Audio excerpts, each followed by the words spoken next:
Fellow at the Taiwan-Asia Exchange Foundation. She joins us now from Taipei. Really good to have you back with us, Sana. China began crossing the median line of the Taiwan Strait, which serves an unofficial border, a year ago. But now Taipei is reporting a sharp rise in those crossings. Why is China ramping up its military activity there now? Thank you for having me on the show.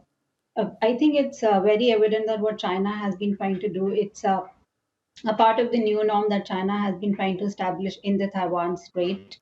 And since it's the election year for Taiwan, so it's also a part of kind of demonstrate that China has the capability to invade Taiwan and to influence the election outcome.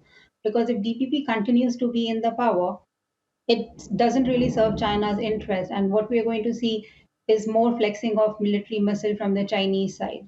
But apart from that, there could be several other reasons as well.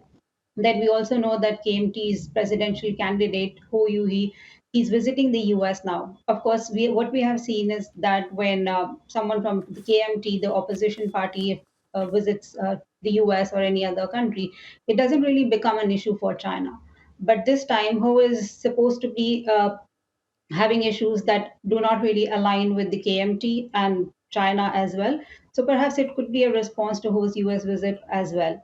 But then I feel that there could be another, and there are multiple reasons for this, whatever China has been doing in the Taiwan Strait and this increase in the intensity of its military aggression.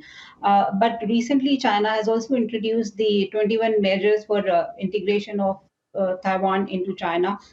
So I could see that this is kind of a carrot and stick approach that China has been employing with respect to Taiwan as well as Taiwanese. And I feel that this could be another way to demonstrate that no matter what China is offering to Taiwan, the military option is indeed on the table, very much on the table.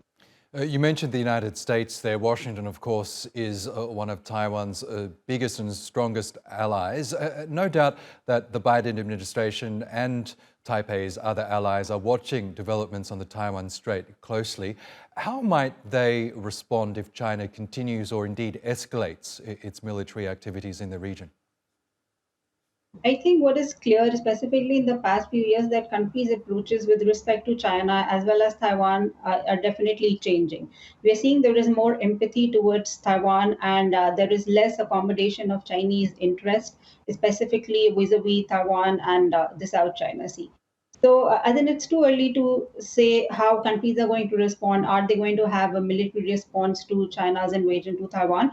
But I definitely feel that they are contemplating how these countries are going to respond, and I feel that there is going to be a positive response towards Taiwan. And this has very much to do with how China has been aggressive and assertive with respect to its foreign policy, be it India, be it Western countries, Japan. So I don't really see that countries are going to accommodate what China calls its red lines vis-a-vis Taiwan. Okay, Sana Hashmi, we'll have to leave it there. But thank you so much for sharing your analysis with us. Appreciate it.